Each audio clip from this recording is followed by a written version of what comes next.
एक बार किशोरी जी ठाकुर जी से बोली हम बंसी बजाएंगे। जो बोले आप बंसी मत बजाओ। बोले क्यों? बोले बजेगी नहीं आप। किशोरी जी बोली अच्छा हमसे नहीं बजेगी। ललता विशाखा तुरंत आ गई, ये पहले आ जाए लड़वे लाल जी थे। कहा कही तुमने? बोले मैं यूं कह रहा हूँ कि हमारी श्यामाजू बंसी ना बजा पाएंगी। अच्छा हमारी लाडली जू जब चले ना तो उनके पामन की नूपुर उनकी ध्वनि पे राग रागनी वारे वारे जामे, और तुम यूं कह रहे हो हमारी लाडली जी बंसी ना बजा पाएंगी।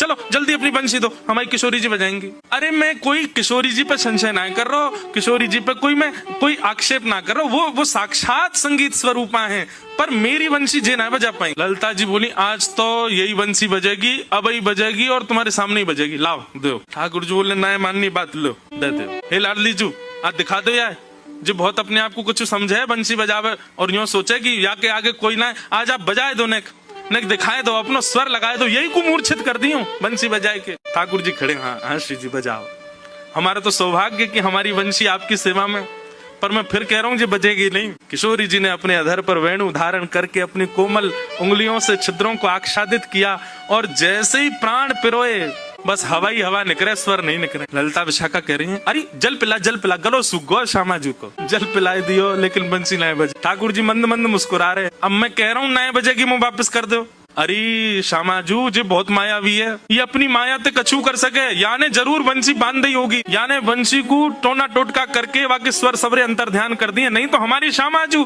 कोई स्वर को, कोई संगीत के वाद्य को स्पर्श कर दे, अरे स्पर्श मात्र से बजन लगे, ये बंसी क्यों ना बज रही है। ठाकुर जी बोले पहले वंशी वापस करो फिर बताऊंगा। किशोरी जी ने वंशी वापस करी। ठाकुर जी बोले अच्छा एक बात बताओ, आप वंशी को वादन करते समय मन में कौन को चिंतन कर रही?